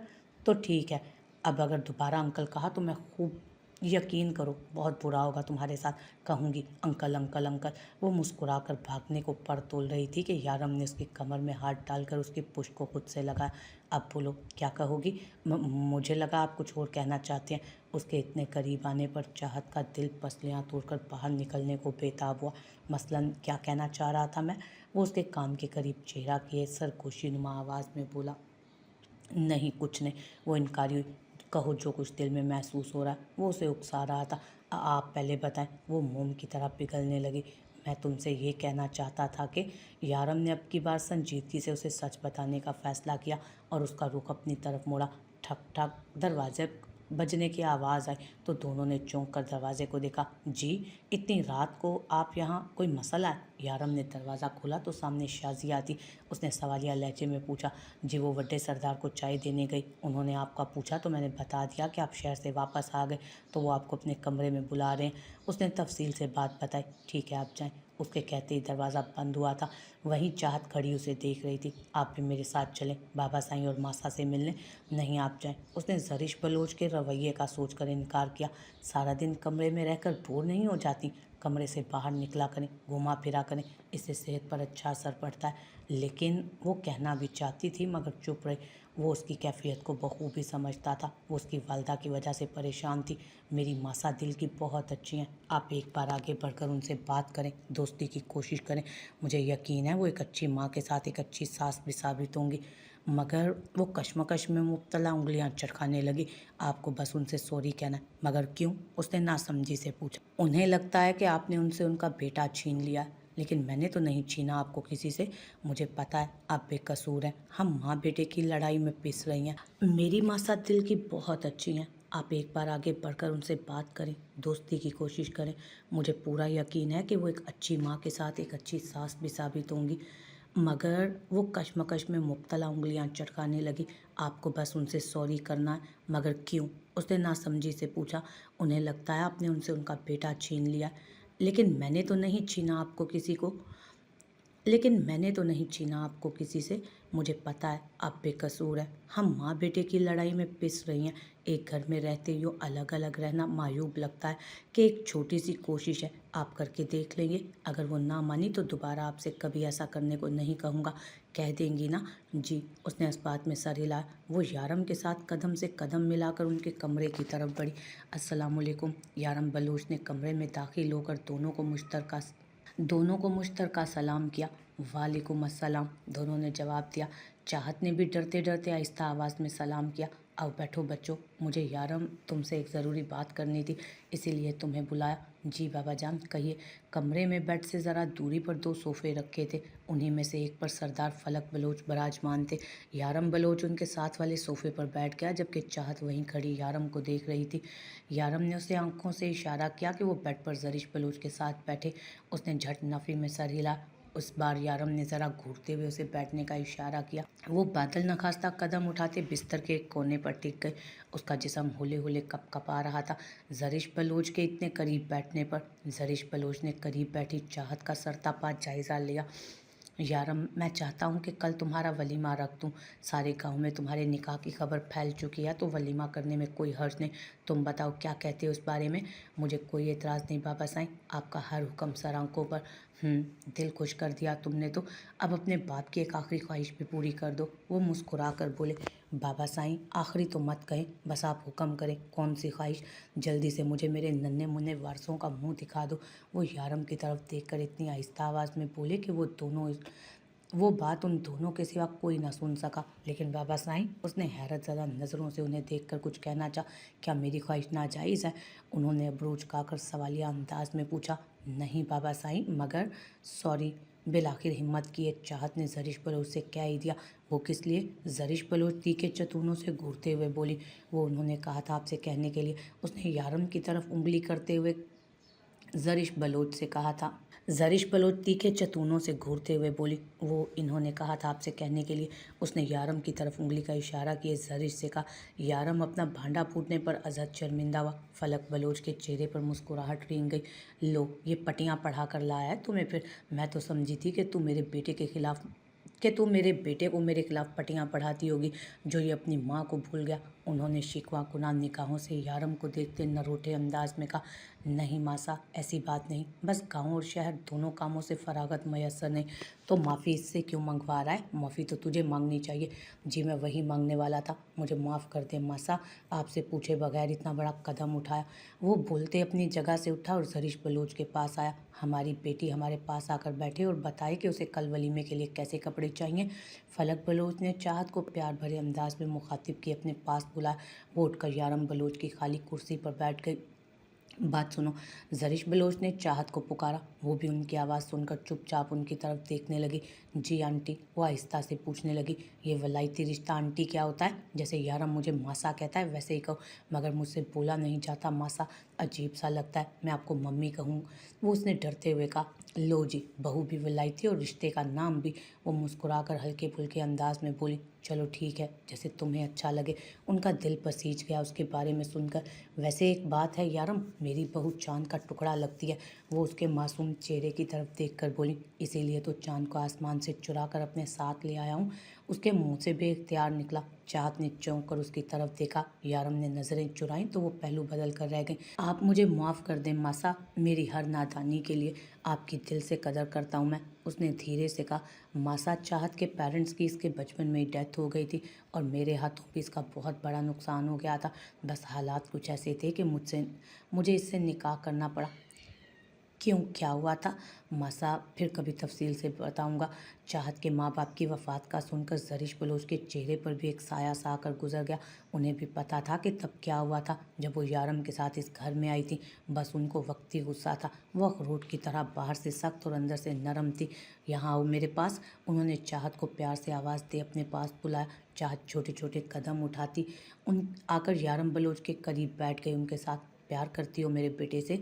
उन्हें ताज्जुब हुआ था यारम की आधी अधूरी बात पर, लेकिन इस बात की भी खुशी हुई कि उसको बहुत खूबसूरत और प्यारी बीवी मिली थी। जी प्यार। उसकी आंखें हैरत की ज़्यादती से खुली की खुली रह गईं। उनके सवाल पर मैं आदम ब्रो से प्यार करती थी, लेकिन अब उसने अपनी आंखों में उतरती नमी को पलक झपक कर अंदर धकेला और बात अधूरी छोड़ दी। उसे समझ नहीं आ रही थी कि उनकी बात का क्या जवाब दे वो। तुम भी मुझे माफ़ कर दो, मैं अपने गुज़िश्ता रवैये पर बहुत शर्मिंदा हूँ। मैंने तुम्हें समझने में बहुत बड़ी गलती कर दी। ज़रिश बलोच ने उससे अपने गुज़िश्ता रवैये की माज़रत की। उन्हें बहुत कुछ समझ आ चुका था। मुझे आपके रवैये से कोई शिकवा नहीं, तब हालात ही ऐसे थे। उसने अपने तय समझदारी का मुजाहरा किया। ज़रिश बलोच ने उसके दोनों हाथों को अपने हाथों में थाम लिया। मुझे इस हवेली का वारिस कब दोगी? उन्होंने उम्मीद भरी नज़रों से उसे देखते सवाल किया। कई साल बीत चुके थे। इस हवेली में किसी बच्चे की कुलकारी नहीं गूंजी थी। वो इस हवेली को फिर से आबाद देखना चाहती थी। वारिस? वो क्या होता है? चाहत ने मखमसे में फंसे बिल आखिर पूछ ही डाला। लो जी, इधर तो बात शुरू होने से पहले ही ख़त्म हो गई। यारम, ये किस सदी से बहू लेकर आया हमारे लिए? कहीं पिछली सदी से तो नहीं? उन्होंने हैरानगी से उससे पूछा। यारम के लबों पर मुस्कुराहट फैली। मैं समझा दूंगा, आप फिक्र मत करें। ओह, चंद मखना, कह तो ऐसे रहा है जैसे समझा दूंगा। वो मुस्कुराते हुए बोले। तो यारम के लबों पर मुस्कुराहट गहरी हुई। अपने बाबा साईं के अपनी माँ के साथ तर्ज तखातुब इस्तेमाल करने पर आप भी बच्चों के सामने शुरू हो जाते हैं। उन्होंने फलक बलोच को घूरी से नवाजा। अच्छा ठीक है बच्चों, तुम लोग जाकर आराम करो, रात काफ़ी हो गई है। ज़रिश, तुम कल शहर से बहू के लिए अच्छे से कपड़े ले आना। जी बेहतर, उन्होंने जवाब दिया। यारम और चाहत दोनों वहाँ से उठकर बाहर निकल गए और अपने कमरे की तरफ आए। बहुत अच्छा किया तुमने बच्ची को माफ़ करके, उन्होंने प्यार भरी नज़रों से उन्हें देखते हुए तौसीफी अंदाज में कहा। कैसे ना करती, मेरे बेटे की खुशी उसी में है। मेरा बेटा खुश तो मैं भी खुश। आए अब अपनी जगह पर सो जाए, सुबह बहुत काम है, जल्दी उठना होगा। वो सुबह कामों की फहरिस्त का सोचकर बोली। हाथ कहाँ है? उन्होंने पूछा। वो तो अपने कमरे में सोने के लिए लेट गया था। आतिश अभी तक वापस नहीं आया? नहीं, अभी तक तो नहीं। उसे मैंने हमारे गांव में एक बच्ची की शादी पर भेजा था, राशन और कुछ रकम देकर, ताकि शादी के सिलसिले में उनकी मदद हो जाए थोड़ी बहुत। उन्होंने सरदार फलक बलूच से सोफे से उठकर अपनी जगह पर आते उन्हें बताया। ठीक किया आपने, आ जाएगा आतिश, समझदार है वो, आप उसकी फिक्र मत करें। उन्होंने साइड टेबल पर मौजूद लैंप ऑफ करके कहा। अब तो ये कल का नया उगने वाला सूरज ही बताने वाला था कि कल क्या क्या होगा। सस्सी जल्दी आना। जुबैदा ने तैयार होती सस्सी को आवाज़ लगाई। आज अमीना की मेहंदी की रस्म थी, अभी तो मैं गई भी नहीं और आपको मेरी वापसी की जल्दी है। आज वो मैरून रंग का घाघरा चोली पहने, सर पर दुपट्टा ओढ़े, आंखों में भर भर के काजल डाले बहुत खूबसूरत दिख रही थी। बज़ाहिर तो वो खुश थी क्योंकि आज उसकी प्यारी सहेली की शादी होने जा रही थी, मगर दिल उदास उसके जाने से था। एक और रोग जो वो लगा बैठी थी, वो अपने ख्वाबों के शहजादे से प्यार करके वो उसे अंदर ही अंदर दीमक की तरह खाए जा रहा था। वो शीशे में खुद को देखने लगी। बड़ी बड़ी बूढ़ी गजाली आंखें, सुतवा नाक, उसमें बारीक सी तार, बारीक पंखड़ियों से नाजुक लबों पर हल्की सी लिपस्टिक जो अमीना ने उसे मेले से खरीद कर दी थी। कमर से नीचे आते रेशमी बाल जिसे उसने चोटी में गूंद कर शाने पर डाल रखा था। दूध मलाई जैसी रंगत, वो किसी शहजादी से कम तो न थी, मगर अमीरी गरीबी तो ऊपर वाले के हाथ में है कि वो जिसे चाहे दे, जिसे चाहे ना दे।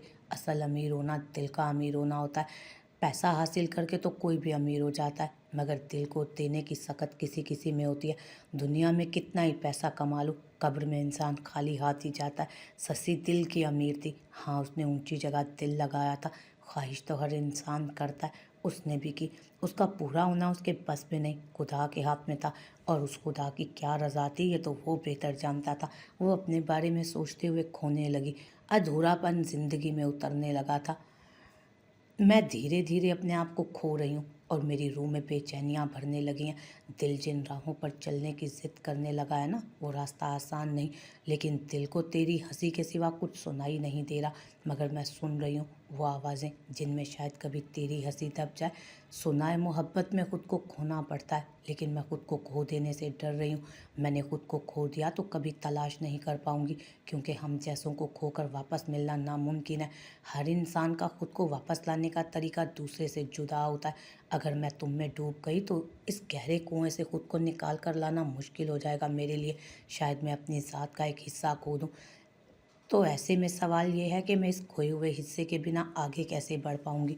आधे अधूरे ख्वाब बहुत तकलीफ़ देते हैं, पता है, ख्वाबों में जीने वाले एक दूसरे के हो जाएं तो ज़िंदगी उन्हें चैन से जीने नहीं देती। आजा बाहर ससी। जी आई। वो दुपट्टा दुरुस्त किए बर्क रफ्तारी से बाहर निकली। अमीना के घर उस मोहल्ले की सारी औरतें और लड़कियां मौजूद थीं। ढोलक की थाप पर इलाकाई गीत गाए जा रहे थे। ससी भी उनके साथ मिलकर अपनी मीठी आवाज़ में उनका साथ दे रही थी। कुछ देर बाद इलाकाई धुन पर सब लड़कियां धीरे धीरे इलाकाई स्टेप्स लेते हुए रक्स करने लगी। ससी भी उनमें शामिल थी। आखिर उसकी दोस्त की मेहंदी थी तो वो अपना हिस्सा डाल रही थी। बाकी औरतें तालियां बजाकर दाद दे रही थी। अमीना बहुत खुश दिखाई दे रही थी ससी को अपनी मेहंदी पर यूं रक्स करते देख। ये कुछ राशन और रकम बाबा ने भेजी है आपकी बेटी की शादी के लिए। सरदार, इसकी क्या ज़रूरत थी? अमीना के वालिद ने सरदार आतिश बलोच से कहा। ज़रूरत क्यों नहीं थी? बेटी की शादी में इन चीज़ों की ज़रूरत तो पड़ती है और ये हमारा फ़र्ज़ है कि अपने लोगों का ख्याल रखें। आतिश बलोच ने उनके शाने पर हाथ रखकर कहा। बहुत शुक्रिया आपका छोटे सरकार। वो ममनून लहजे में बोला। आइए अंदर आइए, कुछ चाय पानी लीजिए। उसने आतिश बलोच को अंदर आने की दावत दी। नहीं, इसकी ज़रूरत नहीं, अंदर औरतों की रस्में चल रही हैं, मैं क्या करूँगा? वो जाने को मुड़ा। हमारे गरीब खाने में कदम रखने से उसके मुंह से बिला इख्तियार निकला। उसने अपनी ज़ुबान दांतों तले दबाई। ऐसी बात बिल्कुल भी नहीं, हम सब इंसान बराबर हैं। जब अल्लाह ताला ने सब इंसानों को बराबरी का दर्जा दिया तो हम कौन होते हैं फ़र्क करने वाले? चलिए मैं आपके साथ चलता हूँ। और हाँ, अब तो मैं चाय पी कर ही जाऊँगा आपके घर से। वो खुशदिली से मुस्कुराते हुए बोला। आइए आइए सरदार। उसने अंदर आने का उन्हें रास्ता दिया तो आतिश बलोच अंदर दाखिल हुआ। सस्सी जो रक्स के दौरान घूम रही थी, घूमते हुए अचानक पीछे से आते आतिश बलोच के सीने से लगी। इससे पहले कि वो टकराने की वजह से अपना तवाज़ुन खोकर गिर जाती, आतिश बलोच ने उसके शानों से थामकर उसे गिरने से रोका। किसी तिलिस्मी लम्हे ने सस्सी के पैर अनदेखी जंजीर में जकड़ डाले।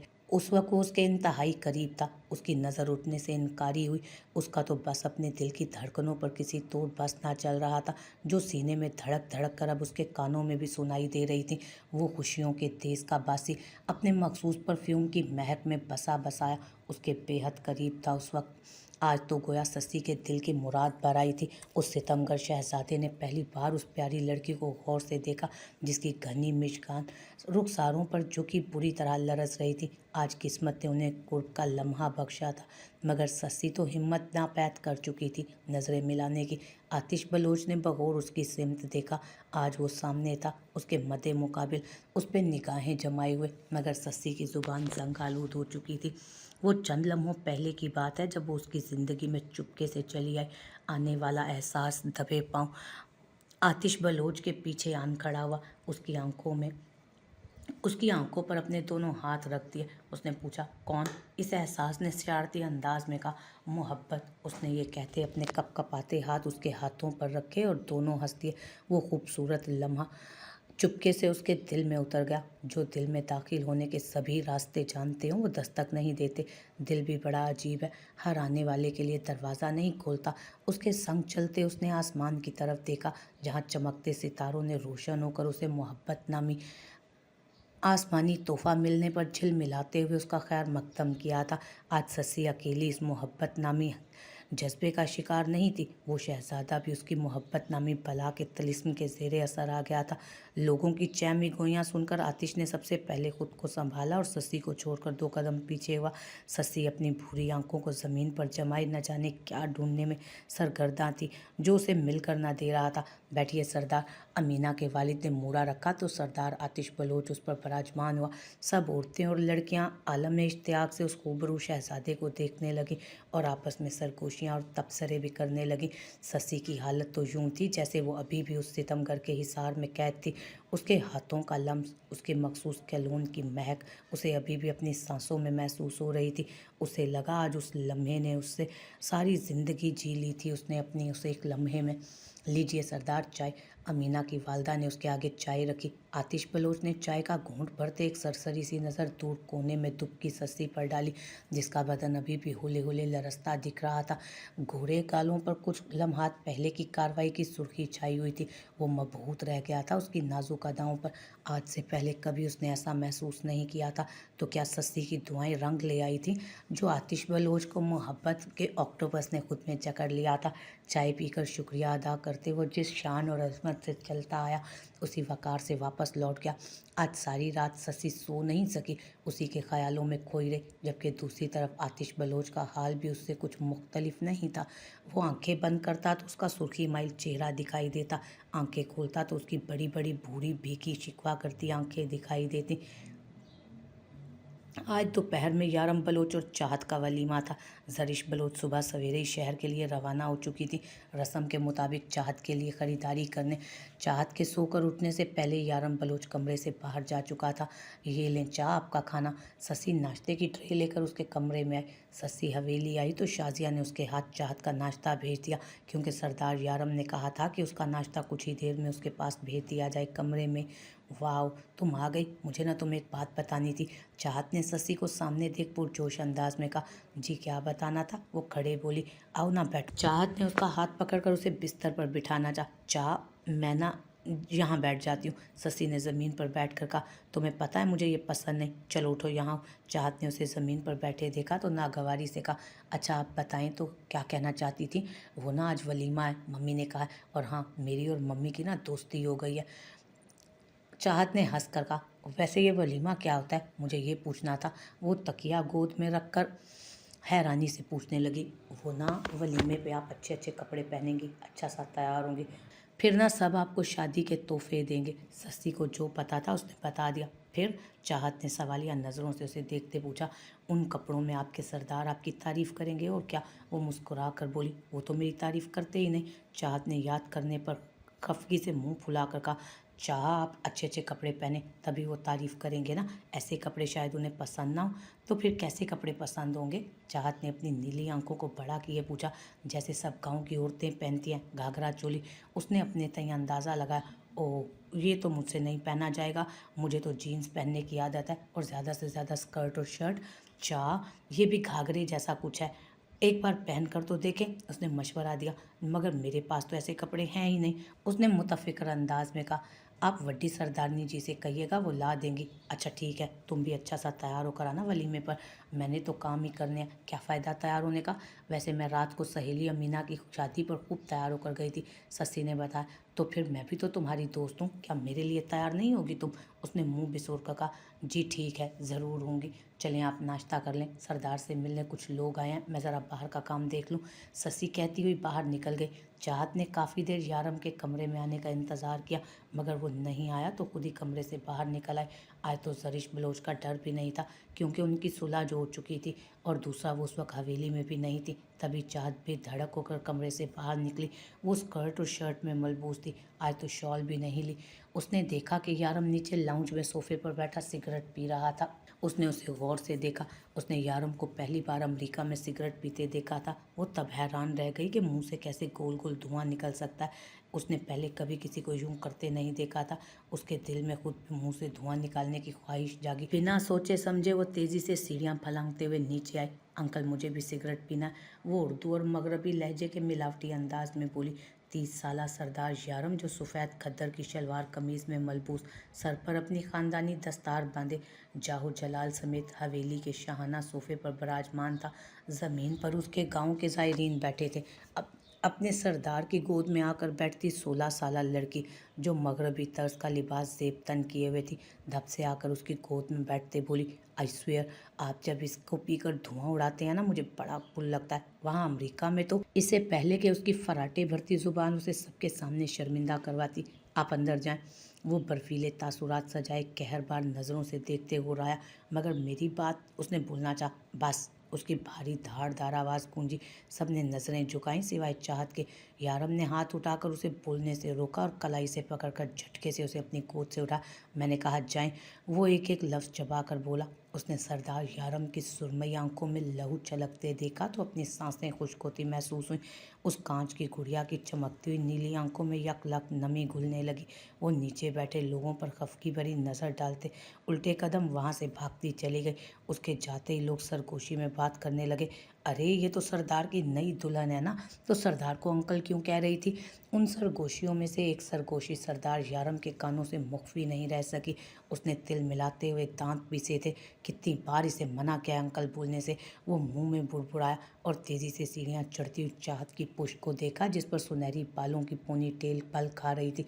एक तो सबके सामने शॉल के बगैर बाहर आना, दूसरा सबके सामने उसकी गोद में बैठ जाना, तीसरा अंकल, और चौथा सबके सामने सिगरेट पीने की फरमाइश करना। गोया उसके तन मन में आग ही लगा आ गया। वो अपना गुस्सा काबू ना कर सका, इसलिए उसे सबके सामने डपट दिया, आप सब दोपहर में मर्दान खाने में आ जाइएगा। सरदार यारम बलोच ने स्पाट लहजे में कहा तो सभी अपनी जगह से उठकर बाहर की तरफ बढ़ गए। आज उसे रिवायती दुल्हनों का सा रूप देकर पूर सजाया गया था। खानदानी भारी जेवरात का बोझ उससे उठाना दूभर हो रहा था। दीदा जेब डिज़ाइन की माथा पट्टी, गुलूबंद झुमके, हाथों में कंगन, चूड़ियों समेत अर्क से लगाई गई अर्जेंट मेहंदी जो सूख कर उसके सफ़ेद बाजुओं पर अजीब छप दिखला रही थी। सर पर सुर्ख जरदार आंचल।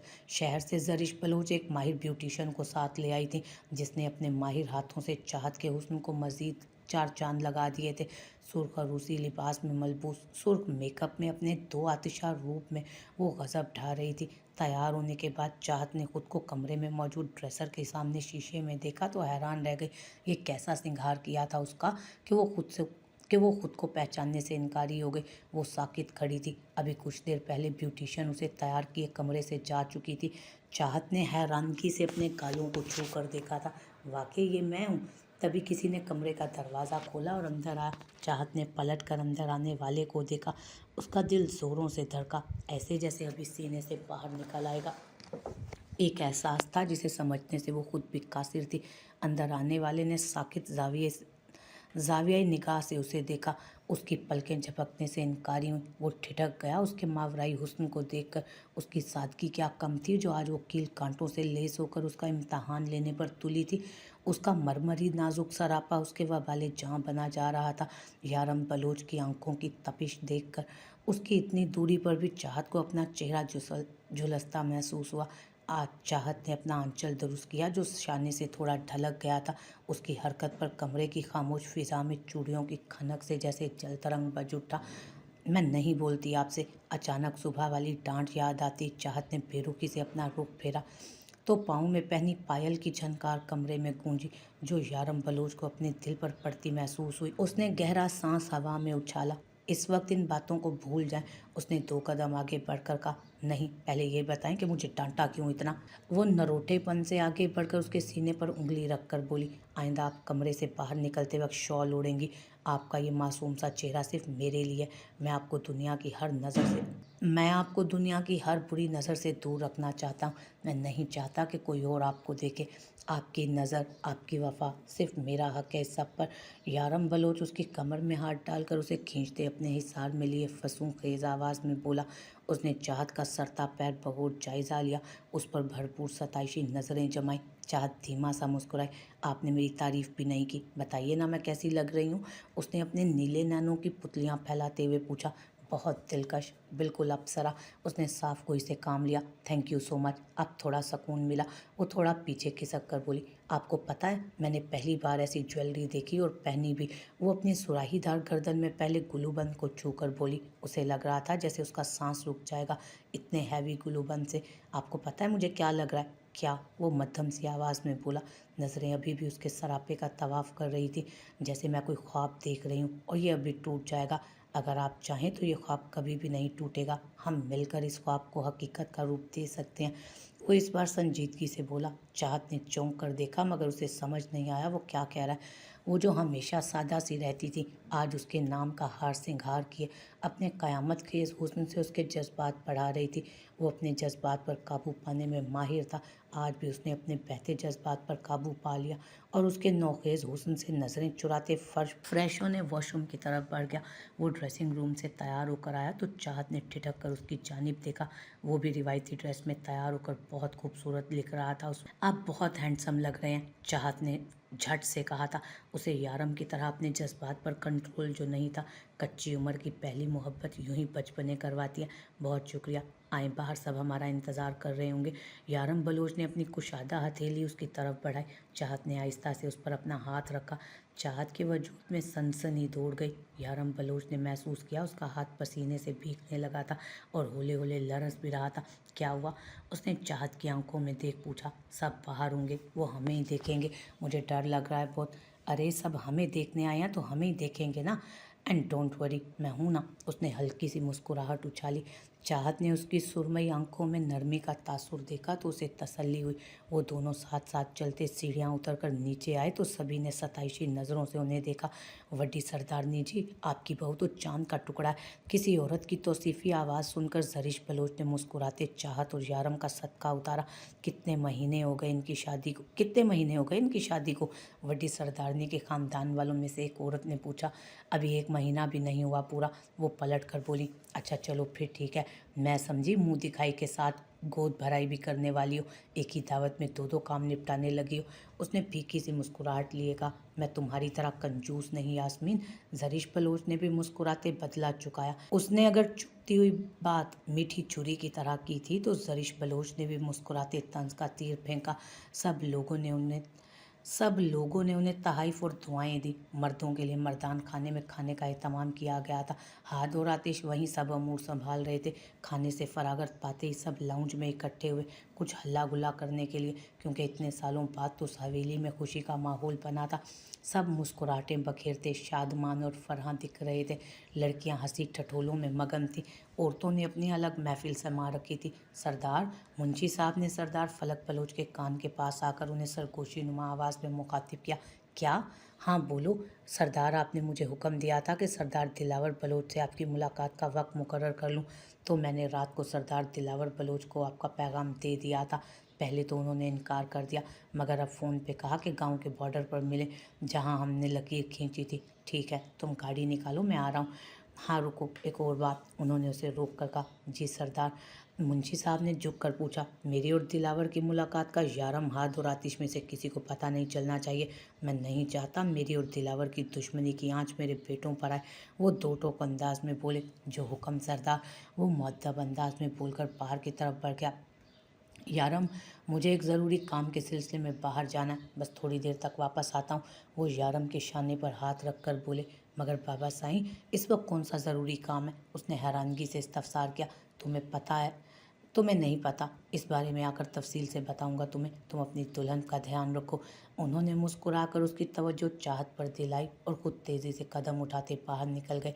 यारम बलोच ने चाहत को देखा जो ज़मीन पर बैठी सस्सी को अपनी मेहंदी दिखा रही थी और उससे हंस हंस के बातें कर रही थी। वो रिवायती दुल्हनों की तरह बिल्कुल भी शर्माने वाला काम नहीं कर रही थी।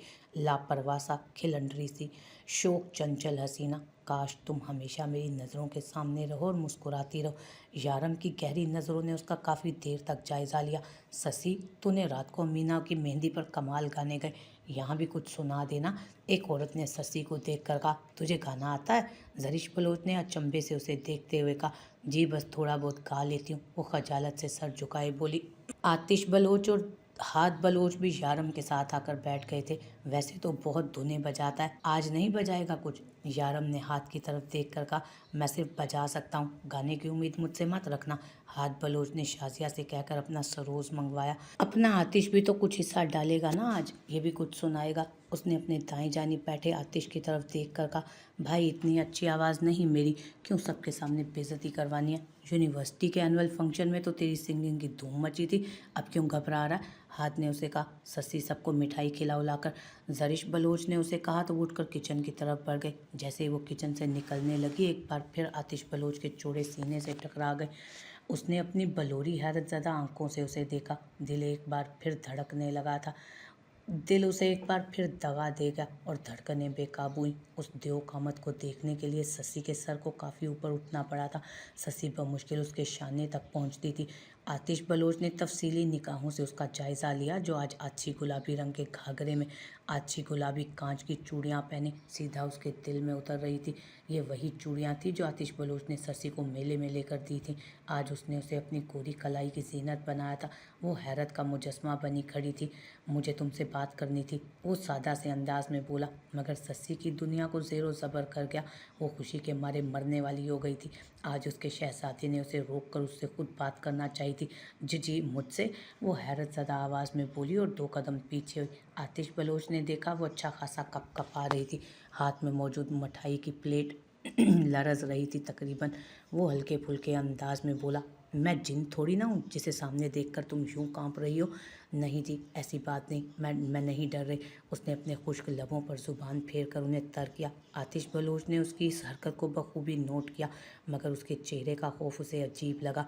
मैं भी तुम्हारी तरह एक आम इंसान हूँ, तो मुझसे डरने की कतई ज़रूरत नहीं, वो रसान से उसे समझा रहा था। जी, शशि ने इस बात में सर हिलाया। मैंने तुमसे ये कहना था कि मैं तुम्हारे मन में जो भी चल रहा है ना, मुझे लगता है वो सिर्फ एक कशिश के सिवा कुछ नहीं। शशि ने चौंक कर उसे देखा। उसके सर पर तो हैरतों के पहाड़ टूट पड़े। तो क्या वो जान गया था मेरे दिल की बात? उसने हरासा नज़रों से उसे देखा। तुम इस गांव में रहती हो, यहाँ पली बड़ी हो, कभी शहर नहीं गई। अगर गई होती तो आज तुम्हारी सोच मुख्तलिफ होती। वो ठहरे अंदाज में बोल रहा था। शशि यकटुक खामोशी से उसे सुन रही थी। शहर में सब मेरे जैसे दिखाई देते हैं, मेरा मतलब है पहनावे से। ये मेरी जीन्स और शर्ट, ये स्टाइल। वो अपने सिल्की बालों में हाथ फेर कर बोला, शहर के लोग सब ऐसा ही करते हैं। तुमने पहली बार किसी को अलग देखा तो तुम्हें अच्छा लगा, क्योंकि मैं तुम्हें सबसे अलग लगा, इसीलिए। वहाँ देखो मेरे दोनों भाइयों को, वजाहत में वो मुझसे कम नहीं, मगर तुम्हारा दिल मुझ पर क्यों आया? सिर्फ इस पहनावे और स्टाइल की खासियत की वजह से? ये एक वक्ती जज्बा है जो गुजरते वक्त के साथ ख़त्म हो जाएगा। वो अपने तइयों से समझा रहा था। मेरे सामने तो सारी दुनिया भी लाकर खड़ी कर देंगे ना सरकार, तो मेरी नज़र सिर्फ आप पर ठहरेगी। मुझे दुनिया की इस भीड़ में आपके सिवा कुछ नज़र नहीं आता। पहली बार से आपको देखते मेरा दिल आपके संग हो गया। मैं मानती हूँ मैं आपके काबिल नहीं। आप मुझे रद्द करने का पूरा हक रखते हैं, मगर मेरे जज्बात को वक्ती कशिश का नाम तो ना दें। मैं मरूंगी तब भी आपकी मोहब्बत मेरे दिल से नहीं निकल सकेगी। वो उस पाट अंदाज में कहते मिठाई की प्लेट लिए एक तरफ होकर बाहर निकल गई, जबकि आतिश बलोच उसके अल्फाज की गहराई में डूबा था। मेरे सामने तो सारी दुनिया भी लाकर खड़ी कर देंगे ना सरकार, तो मेरी नज़र सिर्फ आप पर ठहरेगी। उसके कहे अल्फाज अभी तक उसके कानों में सुनाई दे रहे थे। उसे वो भी उसके पीछे पीछे बाहर निकल आया। उसने सबके सामने मिठाई की प्लेट की तो उसने एक एक टुकड़ा उठा लिया। सबको देते आतिश बलोच जो आकर यारम के साथ अपनी पहली वाली सीट पर बैठ सबको देते हुए आतिश बलोच जो आकर यारम के साथ अपनी पहली जगह पर बैठ चुका था। शशि ने उसके सामने प्लेट की। मैं मीठा नहीं खाता कहकर उसने रुख दूसरी तरफ कर लिया, जबकि शशि उसके रवैये पर दिल महसूस कर रह गई। उसकी भूरी आंखों में यकलक नमी छलकी। उसने आंखों में उमड़ आने वाले आंसुओं को पीछे धकेला। किसी के सामने आंखों में उमड़ने वाले आंसुओं को पीना ही दुनिया का सबसे मुश्किल काम होता है। आतिश ने सरसरी सा उसे वापस देखा तो हैरान रह गया। उसकी ज़रा सी बेरुखी भी वो बर्दाश्त नहीं कर सकी। तो क्या वो उसके इश्क में इतना आगे तक निकल गई थी? उसे शशि की खुद के लिए मोहब्बत देखकर नाज हुआ। शशि अब कुछ सुनाओ भी। वो मिठाई सर्व किए फारिग हुई तो किसी ने आवाज़ लगाई। हाथ बलोच अपने सरूद की तारों से नई धुन छेड़ गया तो शशि ने अपनी सुरीली आवाज़ का जादू जगाया। रात यूं दिल में तेरी भूली हुई याद आई, जैसे वीराने में चुपके से बाहर आ जाए, जैसे सहराओं में होली से चले बादे नसीम, जैसे बीमार को बेवजह करार आ जाए। आप बैठे हैं बालन मेरी, मौत का जोर चलता नहीं। आप बैठे हैं बालन पे मेरी, मौत मुझको गवारा है, लेकिन क्या करूं दम निकलता नहीं। शशि आतिश बलोच की तरफ कनखियों से देखते गुनगुनाए। आतिश बलोच उठकर जरीश बलोच के पीछे जा खड़ा हुआ और अपनी आवाज़ का सुर बखेरा। ये अदा कि नज़ाकत बरासल, मेरा दिल तुम पे कुर्बान। लेकिन शशि दीवार के साथ लगकर खड़ी उसी को देख रही थी कि उसका दुपट्टा सर से ढलक कर शाने पर आया। क्या संभालोगे तुम मेरे दिल को? क्या संभालोगे तुम मेरे दिल को? जब ये आंचल संभलता नहीं है। वो जरीश बलोच के सामने पर ठोड़ी दिखाई शशि की तरफ देखकर आंख विंक किए गुनगुनाया। शशि तो हैरत से दंग रह गई। उसे लगा ये उसका ख्याल था। हकीकत में आतिश बलोच ऐसा करेगा वो सोच भी नहीं सकती थी। मेरे नालों की सुनकर जुबानें हो गई मोम, कितनी चटाने मैंने पिघला दिया पत्थरों को। एक तेरा दिल है पिघलता नहीं, मैंने पिघला दिया पत्थरों को, एक तेरा दिल है कि पिघलता नहीं। शशि ने नम आवाज़ में गाने के बोल अदा किए और रोते हुए भागने के अंदाज में हवेली से बाहर निकली। आतिश बलोच की नज़रों ने दूर तक उसका पीछा किया। उसने दिल में अहद किया कि इस प्यारी लड़की का मज़ीद इम्तहान कि वो उस प्यारी लड़की का मज़ीद इम्तहान नहीं लेगा और आज ही उससे अपने जज्बात का इजहार भी करेगा। मगर दूर बैठी किस्मत उसकी सोच पर कहकहे लगाकर हंस रही थी। मैकदों के सभी पीने वाले लड़खड़ा कर संभलते हैं, लेकिन तेरी नज़रों का जो जाम पी ले उम्र भर वो संभलता नहीं। उसकी नज़रों के सामने हादिया की दिलकश आंखें लहराईं तो हाथ बलोच ने उसे याद करते आंखें बंद किए। आखिरी फिक्रा गुनगुनाया था,